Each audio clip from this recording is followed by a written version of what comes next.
This presentation will cover oppositional defiant disorder in children and different treatment options by Erin McClure.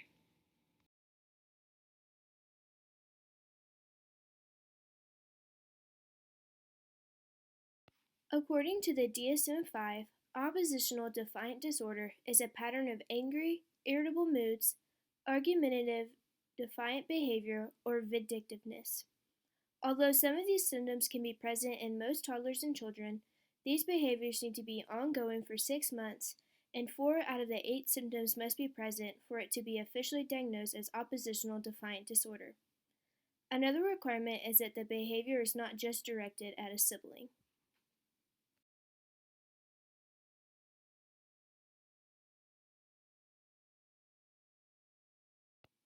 There are 3 categories of symptoms given by the DSM-5 for ODD.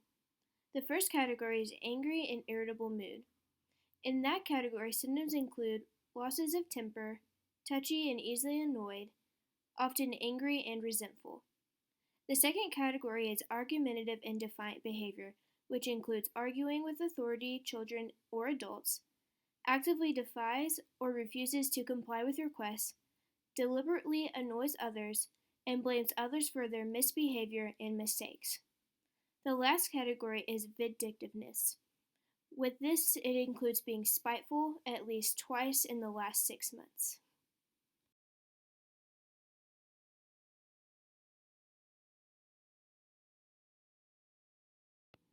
Here is some information regarding ODD in children. In the United States alone, there is a prevalence of 2 to 14% of children being diagnosed with ODD each year.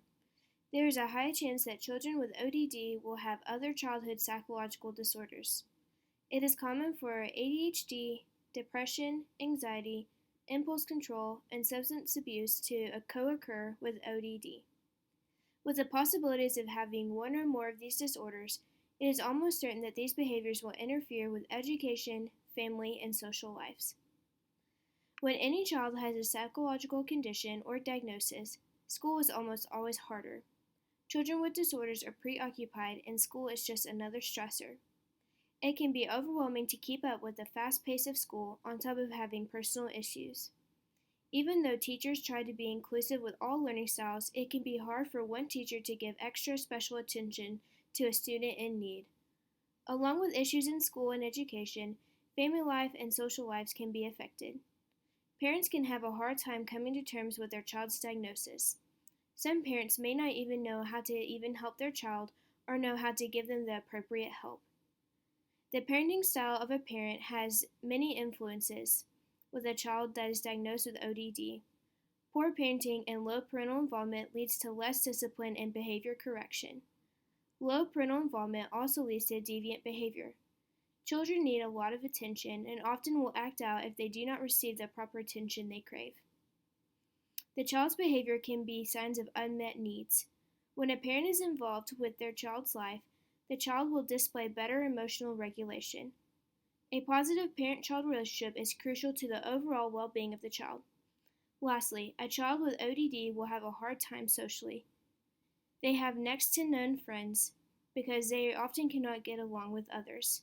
The child with ODD often does not have any interest in even having friends.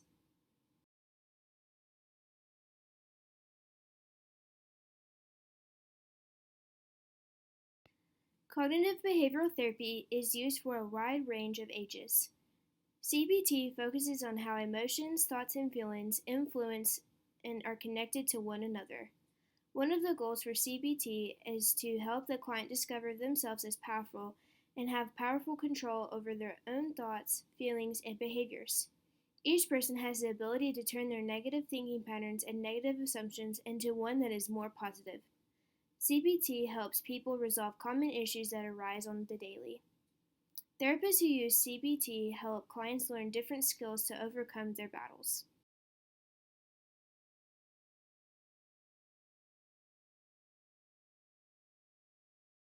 A theoretical principle that contributes to CBT is cognitive theory of psychopathology.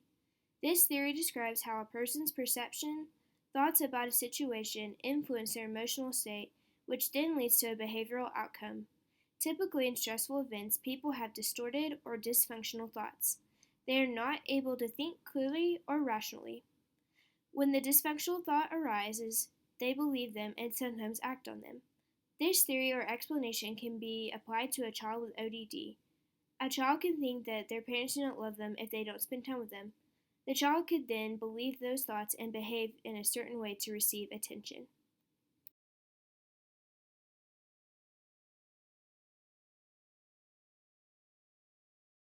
A therapeutic technique used in CBT is play therapy. Playing is a typical behavior found in children. That is how they grow and learn new things. Often children do not know how to express their true emotions, or they don't know how to put in words what they are feeling. Through activities such as art, crafts, puppets, or role playing, children learn how to express their feelings. Therapists who use play therapy help children address problems and help them work out new solutions. A child with ODD may not can express why they are angry, defiant, aggressive, or easily annoyed. Play therapy can help reveal family or social issues, or in general, the reason for their mood disruptions. Play therapy, I believe, is the best way for therapists to figure out what is going on at home and finding the cause of ODD.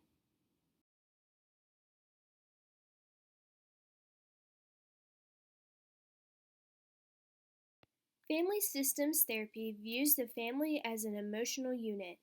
Within a family, relationships are very important. Family systems therapy looks to improve all functioning parts of the family. The goal is to improve communication, solve problems, and even handle family situations. The end goal is to create a healthier family and promote a better living environment.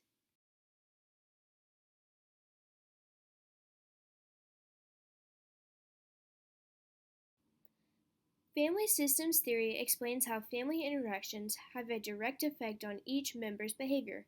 In each family, there are emotional demands, expectations, roles, values, and beliefs. There can be conflict within a family if roles and expectations are miscommunicated or unknown. Ultimately, a person's overall functioning is rooted in their family dynamics. Family system theories and family system therapy is beneficial to children with ODD and their families. As noted earlier, ODD can be traced back to one's family. Poor parenting can lead to many psychological issues in a child.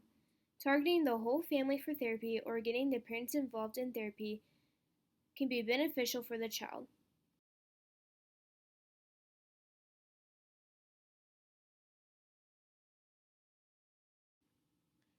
Family play therapy involves the whole family. In family play therapy, the therapist engages the parents and teaches them developmentally appropriate play and language. One of the goals for family play therapy is to help parents realize family patterns and roles through their child. The therapist will use toys to guide and explore family relationships and roles. In the article Family System Play Therapy An Integrative Approach, family play therapy was successful in restoring the relationship between a son and two parents.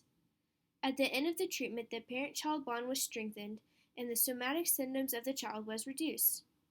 The family was able to better relate and understand one another more efficiently. I believe that family play therapy model could be a great start to healing and restoring family relationships. I think if both parents are in agreement for the need for change, there will be real progress made.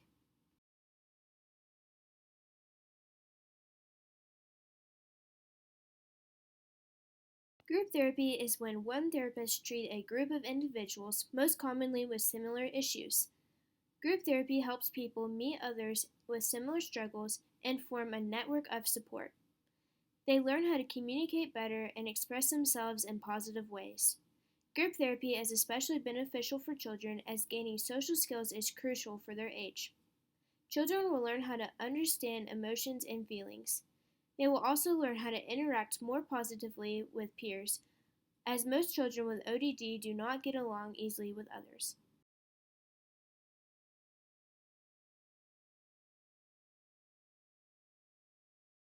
A theoretical framework that can be used for group therapy is psychodynamic theories. Group psychodynamic therapy has a core belief that members in a group setting provide support, strengthen or change attitudes, feelings, and beliefs, as well as changing thinking patterns and behavior patterns. The psychodynamic framework I feel best represents the goals of treating ODD with group therapy.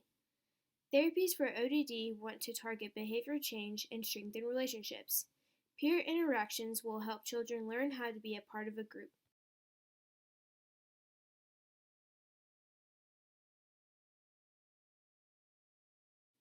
Social skills training is a useful technique in group therapy for children with ODD. It is no secret that children with ODD have a hard time connecting with children their age. With their explosive mood swings and aggressive behavior, they have deficits in their social skills and problem solving skills.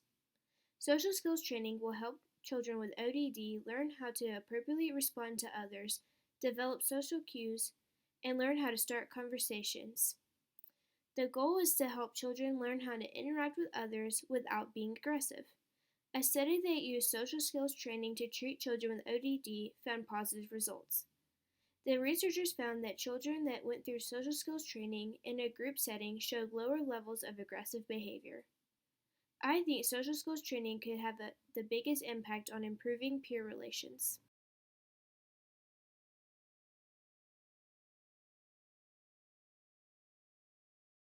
One of the core practices of Christianity is forgiveness. Forgiveness is the center of having relationships with others. It is human nature to disappoint others and have others disappoint us, but God offered His forgiveness to us, and we should offer it to others. Forgiveness is a powerful thing and can heal people's wounds. Forgiveness allows people to move on from their place of hurt and find relief. God will grant peace when forgiveness is given to others. Ephesians 4:32 says, "Be kind to one another, tender-hearted, forgive one another as in God Christ forgave you." Forgiveness can help children with their anger and resentment attitudes towards others.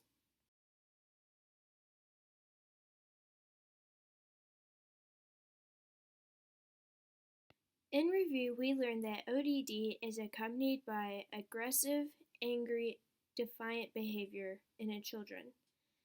We learned that cognitive behavioral therapy, family systems therapy, and group therapy could be all beneficial to helping children with ODD.